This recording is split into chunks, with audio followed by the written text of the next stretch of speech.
जानिए मूषक के अलावा गणेश जी की अन्य सवारियां कौन सी हैं और किस प्रकार की सूंड वाले गणेश जी क्या फल देते हैं। वैसे तो सभी देवताओं की कोई न कोई सवारी होती है, जैसे भगवान शंकर की सवारी नंदी, दुर्गा जी की सवारी सिंह और विष्णु जी की सवारी गरुड़, इंद्र की सवारी ऐरावत और कार्तिकेय जी की सवारी मोर है। हनुमान जी जो कभी अपने सवारी पर बैठे दिखाई नहीं दिए, फिर भी हम आपको बता देते हैं, हनुमान जी की सवारी ऊंट है। एक देवता ऐसे गणेश हैं जिनके युग के अनुसार सवारी बदलती रहती है और गणेश जी के चारों युगों के अनुसार गणेश पुराण में अलग अलग सवारियों का वर्णन है। अब हम बताते हैं युगों के अनुसार कौन से युग में गणेश जी कौन सी सवारी करते हैं। सतयुग में गणेश जी का वाहन सिंह माना गया है और गणेश जी सतयुग में सिंह की सवारी करते थे।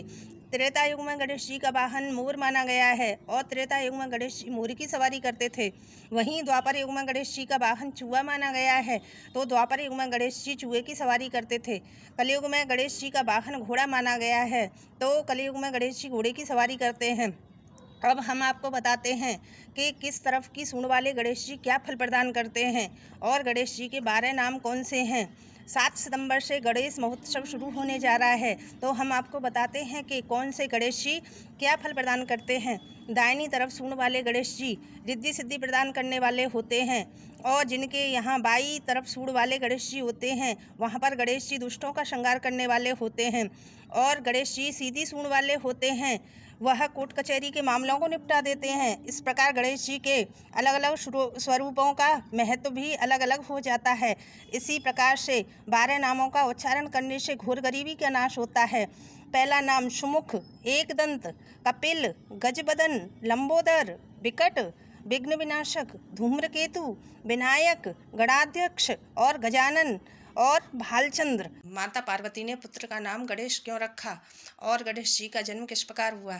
घोर तपस्या करने के बाद जब माता पार्वती का विवाह शंकर जी से हो गया, तो माता पार्वती कैलाश पर्वत पर रहने लगीं। एक दिन माता पार्वती ने उपटन बनाया। उसी समय माता की सखियाँ पार्वती से मिलने आईं और बातें करने लगीं। तो सखियों ने देखा कि माता पार्वती के भवन में कोई भी दरवाज़ा नहीं है और शंकर जी भी बाहर गए हुए हैं। शंकर जी के कितने सारे गण हैं जो सदा भगवान के साथ इसी भवन में निवास करते रहे हैं। तो पार्वती की एक सखी बोली, हे सखी, तुम इस प्रकार स्नान करोगी तो तुम्हें शंकर जी के किसी भी गण के आने का डर बना रहेगा। क्यों न तुम ऐसे पुत्र की प्राप्ति करो जो सदा से तुम्हारा प्रिय बनकर तुम्हारी आज्ञा का पालन करे। ऐसा कहकर सखियाँ तो चली गईं, परंतु पार्वती कुछ सोच विचार करने लगीं।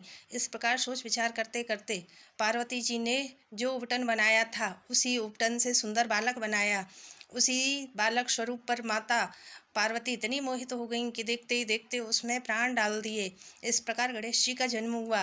अब हम आपको बताते हैं कि माता पार्वती ने गणेश जी का नाम गणेश क्यों रखा। माता पार्वती ने उपटन से पुत्र तो प्राप्त कर लिया, पर उसे किस प्रकार बुलाएं और उसका क्या नाम रखें, माता पार्वती यह सोच रही थीं। तभी उन्हें अपनी सखी की बात याद आई। माता पार्वती की सखी ने कहा था कि शंकर जी के तो अनगिनत गण हैं, परंतु तुम्हारा कोई ऐसा गण नहीं है जो तुम्हारी पहरेदारी के लिए खड़ा रहे। इसी बात को सोचकर माता पार्वती ने कहा, मेरा पुत्र भगवान शंकर के अनगिनत गणों का ईश होगा। इस प्रकार सोचते हुए माता पार्वती ने अपने पुत्र का नाम गणेश रख दिया। यदि आपको मेरी यह कथा अच्छी लगे तो कृपया लाइक करें। श्री शिवाय नमस्तुभ्यम।